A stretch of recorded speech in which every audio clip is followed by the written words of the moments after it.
government watchdog reporting today that more than 1 million Americans who are dead received COVID-19 stimulus payments. And get this, folks, the tally, $1.4 billion.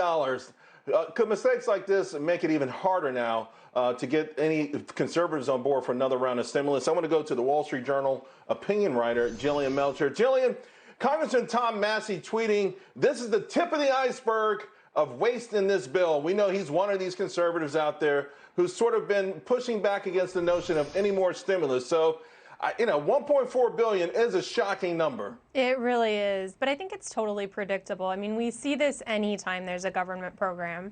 Waste, fraud, and abuse are completely standard, and especially with this program, how quickly they pushed it out. I think problems were inevitable. Now, what's disappointing about this in particular is it's not a new problem. You saw last stimulus concerns in a similar way about money going to the dead. GAO raised red flags about this, but here we have the same problem yet again. 1.1 million dead people got checks. And, the problem, too, is that a lot of people had trouble getting those initial stimulus checks, and a lot of small businesses had trouble initially getting PPP checks. So when they hear this, they're going to be livid. By the same token, we had the initial jobless claims out this morning, and it wasn't a great number. We have seen 12 weeks of sequential declines. So I personally think we need another shot in the arm as an economy. But I think the conservatives are going to say, no, not now.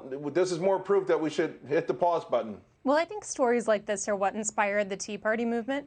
And every dollar that we're spending in stimulus money now takes out of future growth. So I think there's real reason to be cautious about it.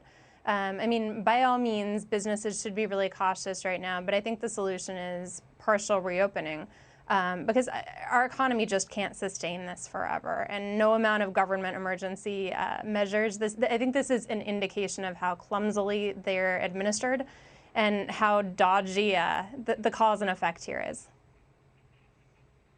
So we had Texas today put the pause on some parts of the reopening plan. Disney put the pause on one of their parks. But you're saying that we have to find a way to open no matter what, not necessarily no matter what, but we have to find a way to reopen because the alternative would be a lot more stimulus that you say we'll have to pay a big price for down the road. Yeah, absolutely. I mean, I think these just indefinite shutdowns are not the way to go about it.